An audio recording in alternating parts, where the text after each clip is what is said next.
Hello guys ഈ sports ടോക്സിന്റെ പുതിയൊരു വീഡിയോയിലേക്ക് സ്വാഗതം. ഫസ്റ്റത്തെ ഇൻഫോ തന്നെ നമ്മൾ neo B G M I ഇ സ്പോർട്സിലേക്ക് വീണ്ടും എൻ്റർ ചെയ്യാൻ ശ്രമിക്കുകയാണ്. ഗുജറാത്ത് ടൈഗേഴ്സ് അതേപോലെ വസിഷ്ഠയൊക്കെ അപ്രോച്ച് ചെയ്തപ്പോൾ അവരും ഓക്കെ പറഞ്ഞിട്ടുണ്ട്. വസിഷ്ഠയുടെ ഫിഫ്ത്ത് പ്ലെയർ ആയിട്ട് നിയോ ഏകദേശം ഓക്കെയും ആയിരുന്നു. വരുന്ന ടൂർണമെന്റുകളിൽ രജിസ്റ്റർ ചെയ്യാൻ നിൽക്കുമായിരുന്നു. പക്ഷേ ടിയോസ് അതിന് സമ്മതിച്ചില്ല. അതിൻ്റെ റീസൺ എന്ന് പറയുന്നത് ക്രാഫ്റ്റ് നിയോയെ ടെമ്പററി സസ്പെൻഡ് ചെയ്തിട്ടുണ്ട് ബി ജി എം ഐ ടൂർണമെന്റുകളിൽ നിന്നും. നിയോക്ക് കറന്റ് ഇപ്പോൾ ബി ജി എം ഐ ടൂർണമെന്റുകൾ ഒന്നും കളിക്കാനായിട്ട് സാധിക്കില്ല. അതിന്റെ റീസൺ എന്ന് പറയുന്നത് നിയോയുടെ കഴിഞ്ഞ ഇപ്പോൾ റീസെൻ്റ്ലി ഉണ്ടായിട്ടുണ്ടായിരുന്ന ആ ഒരു കോൺട്രവേഴ്സിയുടെ കാര്യം കൊണ്ട് തന്നെയാണ്. ഇനി ക്രാഫ്റ്റൺ അപ്രൂവ് ചെയ്താൽ മാത്രമേ നിയോക്ക് ഇനി വരുന്ന ടൂർണമെന്റുകളും കാര്യങ്ങളൊക്കെ കളിക്കാനായിട്ട് സാധിക്കുള്ളൂ.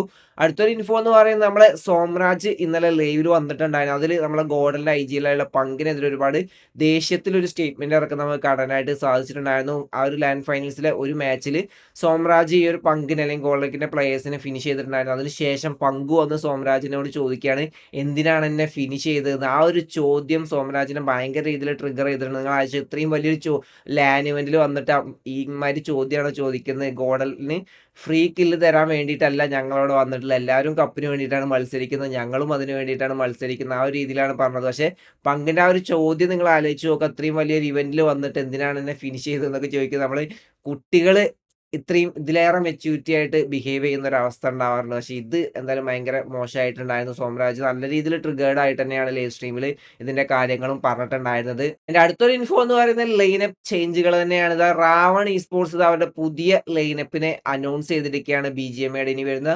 ടൂർണമെന്റുകൾ ഈ ഒരു ലൈനപ്പ് ആയിരിക്കും നമ്മൾ റാവൺ ഇ സ്പോർട്സിന് വേണ്ടിയിട്ട് കളിക്കാൻ പോകുന്നത്. അടുത്തൊരു ചേഞ്ച് എന്ന് പറയുന്നത് മെഡൽ ഇ സ്പോർട്സിൽ നിന്നും പാരഡോക്സും ഇറങ്ങിയിരിക്കുകയാണ്. ഇതിന് മുന്നേ എൻകോറും അതേപോലെ ടോപ്പ് ഡോഗ് ഇറങ്ങിയിട്ടുണ്ടായിരുന്നു. ഇപ്പോൾ പാരഡോക്സും ഇറങ്ങിയിട്ടുണ്ട്. ഇനി ഇവർ ഏത് ടീമിലേക്ക് പോകും, അതേപോലെ മെഡൽ ഇ സ്പോർട്സിൽ ഏത് ടീമാണ് വരാൻ പോകുന്നതെന്നൊക്കെ നമുക്ക് കണ്ടു തന്നെ അറിയാം. അടുത്തൊരു ലൈനപ്പ് ചേഞ്ച് എന്ന് പറയുന്നത് നമ്മളെ മലയാളി പ്ലെയർ ആയിട്ടുള്ള മാക്ക് 8-ബിറ്റിൽ നിന്നും ഇറങ്ങിയിരിക്കുകയാണ്. നിങ്ങൾക്കറിയാം 8-ബിറ്റിന്റെ പെർഫോമൻസ് ഒക്കെ റീസെന്റ് ഭയങ്കര ഡൗൺ ആയിരുന്നു. ലാൻഡ് ഫൈനൽസിലേക്ക് എത്തും, പക്ഷെ അവിടെ പെർഫോമൻസ് കാണാനായിട്ട് സാധിക്കില്ല. അതുപോലെ തന്നെ മാക്കിന്റെ ഭാഗത്ത് നിന്ന് നമുക്ക് വലിയ രീതിയിലുള്ള പെർഫോമൻസ് കാണാനായിട്ട് സാധിച്ചില്ല. അതുപോലെ ഇന്റേണലി 8-ബിറ്റിന്റെ ഉള്ളിൽ കുറച്ച് ഇഷ്യൂസും കാര്യങ്ങളൊക്കെ, മീൻസ് പ്ലേയേഴ്സ് തമ്മിലല്ല, വേറെ കുറച്ച് ഇഷ്യൂസും കാര്യങ്ങളൊക്കെ ഉണ്ട്. അതുകൊണ്ടൊക്കെ ആയിരിക്കാം മാക്ക് എന്തായാലും ടീമിൽ നിന്നും ഇറങ്ങിയിട്ടുണ്ട്. ജൂസിയും ആദിത്യയും മൈറ്റിയും അവിടെ 3 പേരും സ്ട്രിക്റ്റ് ആയിട്ട് തന്നെ നിൽക്കുന്നുണ്ട്. അതുപോലെ തന്നെ പുതിയൊരു പ്ലെയറുടെ അഡിഷനും കൂടി മെയിൻ ബിറ്റിൽ ഇപ്പോൾ വന്നുകൊണ്ടിരിക്കുന്നുണ്ട്. ബ്ലൂബെറി എന്ന് പറഞ്ഞൊരു പ്ലെയറൊക്കെ ഇപ്പോൾ ടീമിൽ കളിച്ചുകൊണ്ടിരിക്കുന്നുണ്ട്. എക്സ് പവർ ആയിരിക്കും അത് എന്നൊക്കെയുള്ള റൂമേഴ്സ് നമുക്ക് കേൾക്കാനായിട്ട് സാധിക്കുന്നുണ്ട്. കാരണം എക്സ് പവർ ഇതിന് മുന്നിൽ നിന്നൊരു ഓർഗിലേക്ക് തന്നെ തിരിച്ചു പോകുന്നു എന്നുള്ള ഒരു റൂമേഴ്സ് ആയിട്ട് കേൾക്കുന്നുണ്ട്. അതിൻ്റെ ആ ഒരു ഇതുകൊണ്ടായിരിക്കാം 8-ബിറ്റിലേക്കാണ് എന്നുള്ള ഒരു ചർച്ച ഇപ്പം എന്തായാലും നടക്കുന്നുണ്ട്. എന്തായാലും നമുക്കത് വരുന്ന ദിവസങ്ങൾ അറിയാനായിട്ട് സാധിക്കുന്നതായിരിക്കും. അടുത്തൊരു ഇൻഫോ എന്ന് പറയുന്നത് SA-12 TX റവനന്റ്, ഇത് വൻ ചർച്ചാ വിഷയമായിരിക്കുകയാണ്. ഇപ്പോൾ റവനന്റ് ഒരു ട്വീറ്റ് ചെയ്തിട്ടുണ്ടായിരുന്നു. ആ ഒരു ട്വീറ്റിൽ പറയുന്നത് you have no clue about what is coming എന്ന് പറഞ്ഞുള്ള ഒരു ട്വീറ്റ് ആയിരുന്നു റവനന്റ് ഇട്ടിട്ടുണ്ടായിരുന്നത്. അതിന്റെ താഴത്തിന്റെ മാസിയുടെ ഒരു റിപ്ലൈ നമുക്ക് കാണാനായിട്ട് സാധിച്ചു. Finally dream team but without dream IGL. അത് നമ്മളെ സെൻസയെ ട്രോളിക്കൊണ്ടുള്ള ഒരു ട്വീറ്റ് ആയിരുന്നു നമുക്ക് മാസിയുടെ ഭാഗത്ത് നിന്ന് കാണാനായിട്ട് സാധിച്ചത്. കാരണം സെൻസെ ഡ്രീം ടീം എന്ന് പറഞ്ഞിട്ടുള്ള ഒരു സ്റ്റേറ്റ്മെന്റ് ഇറക്കിയിട്ടുണ്ടായിരുന്നു. പക്ഷേ ഇത്തവണ നമുക്ക് റവനന്റിൽ സെൻസയെ കാണാനായിട്ട് സാധിക്കില്ല എന്നാണ് ഈ ഒരു ട്വീറ്റിൽ നിന്ന് നമുക്ക് മനസ്സിലാക്കുന്നത്. അതുപോലെ തന്നെ റവനന്റിന്റെ പുതിയ BGMI റോസ്റ്റേഴ്സിന്റെ അനൗൺസ്മെന്റ് നമുക്ക് ഉടനെ കാണാനായിട്ട് സാധിക്കുന്നതായിരിക്കും. ഇതിനുശേഷം നമുക്ക് സ്കൗട്ടിന്റെയും ഗോൾഡി ബൈയുടെയും ഒരു ട്വീറ്റും കാണാനായിട്ട് സാധിച്ചിട്ടുണ്ടായിരുന്നു. സ്കൗട്ടും അതേപോലെ SA-12 ആ ഒരു ഇഷ്യൂ ഇപ്പോൾ നടന്നുകൊണ്ടിരിക്കുന്നുണ്ട്. സ്കൗട്ട് പറഞ്ഞിട്ടുള്ള എല്ലാവരും ഒന്ന് വെയിറ്റ് ചെയ്യുക, എക്സൈറ്റിംഗ് അപ്ഡേറ്റ് വരുന്നുണ്ട്. ഇന്ന് അതിൻ്റെ ഒരു സ്ട്രീമും കാര്യങ്ങളൊക്കെ ഉണ്ടാവും. അതിൽ ഫുൾ ഡീറ്റെയിൽസ് പറയുന്നതായിരിക്കും. അതിൽ തന്നെ നമ്മളെ ഗോൾഡി ബൈയുടെ ഒരു ട്വീറ്റ് നമുക്ക് കാണാനായിട്ട് സാധിച്ചു. എന്തിനാണ് ഇങ്ങനെ പാനിക് ആവുന്നത്, കച്ചറ ഉണ്ടാക്കാൻ തുടങ്ങുന്നത്, നാളെ വരെ ജസ്റ്റ് ഒന്ന് വെയിറ്റ് ചെയ്യുക. വലിയ ചേഞ്ചസുകളൊന്നുമില്ല, ചെറിയ ഒരു സ്ലൈറ്റ് ചേഞ്ചസുകളാണ് നടക്കാനുള്ളത്. അതെന്താന്ന് സ്കൗട്ട് വരുന്ന ലൈവിൽ കാര്യങ്ങളൊക്കെ പറയുന്നതായിരിക്കും. എന്തായാലും എന്തൊക്കെയോ മാറ്റങ്ങൾ SA-12 സ്കൗട്ട് റിലേറ്റഡ് ആയിട്ട് എന്തൊക്കെയോ നടക്കുന്നുണ്ട്. അത് നമുക്ക് സ്കൗട്ട് ലൈവിൽ വന്നാൽ അറിയാനായിട്ട് സാധിക്കുന്നതായിരിക്കും.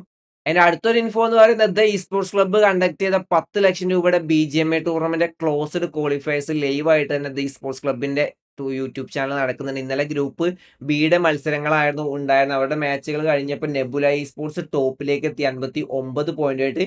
ന്യൂമൻ ഗെയിമിംഗ് സെക്കൻഡ് എത്തി 48 പോയിന്റായിട്ടും ബ്ലിസ് ഇ സ്പോർട്സ് തേർഡ് എത്തി 48 പോയിന്റായിട്ട്. നിന്നും ടോപ്പ് 8 ടീംസുകളാണ് അടുത്ത റൗണ്ടിലേക്ക് ക്വാളിഫൈ ആയിട്ടുള്ളത്. ഇത് എടുത്തു പറയേണ്ടത് സോളിന് ഈ ഒരു ടോപ്പ് 8ലേക്ക് എത്താനായിട്ട് സാധിച്ചിട്ടില്ല. അവർ പുറത്തായിരിക്കുകയാണ്. വെറും 38 പോയിന്റ്, 4 പോയിന്റ് ഡിഫറൻസിൽ സോള് പുറത്തായിരിക്കുകയാണ്. നിങ്ങൾ ആലോചിക്കുക, ഇത്രയും വലിയൊരു ടീം ഈ ഒരു ലോ ലെവൽ റൗണ്ടിൽ പോലും ക്വാളിഫൈ ആവാനായിട്ട് പറ്റിയിട്ടില്ല. ടീമിന് എന്ത് സംഭവിച്ചു എന്നുള്ള ആ ഒരു അന്താളിപ്പിലാണ് ഇപ്പൊ എല്ലാവരും നിൽക്കുന്നത്. ഈ ഒരു പുറത്താവലിന് ശേഷം നമുക്ക് ഗോൾഡി ബായുടെ ഒരു മെസ്സേജും കാണാനായിട്ട് സാധിച്ചിട്ടുണ്ടായിരുന്നു.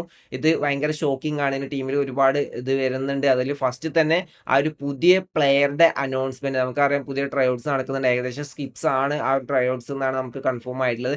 അതിന്റെ അനൗൺസ്മെന്റ് നിങ്ങൾക്ക് വരുന്ന ദിവസങ്ങൾ അറിയാനായിട്ട് സാധിക്കും. അതുപോലെ തന്നെ പ്ലേയേഴ്സ് എല്ലാവരും ബൂട്ട് ക്യാമ്പിലേക്ക് തിരിച്ചെത്തും. അതുപോലെ തന്നെ സൗമ്യ എന്ന് പറഞ്ഞ പ്ലെയറിനെ നിങ്ങൾക്ക് എല്ലാവർക്കും അറിയാം. ഈ ഒരു പ്ലെയർ ഈ പെർമനന്റ്ലി സോളിന്റെ പാർട്ട് തന്നെ ആയിരിക്കും ആസ് എ ഫിഫ്ത്ത് പ്ലെയർ എന്ന രീതിയിൽ ടീമിൽ ഉണ്ടാവും. ആൻഡ് വലിയൊരു ആ ഒരു ഇത് എന്ന് പറയുന്നത് സിദ് വീണ്ടും SA12ന്റെ മാനേജറായിട്ട്, സോറി SA12ന്റെ അല്ല, ടീം സോളിന്റെ മാനേജറായിട്ട് തിരിച്ചെത്തിയിരിക്കുകയാണ്. നിങ്ങൾക്കറിയാം ആദ്യം സോളിന്റെ മാനേജറായിരുന്നു. അതിനുശേഷം മാനേജർ സ്ഥാനത്ത് നിന്ന് ഒഴിവായിട്ട് സ്ട്രീമിങ്ങും കാര്യങ്ങളും കൂടുതൽ കോൺസെൻട്രേറ്റ് ചെയ്തു.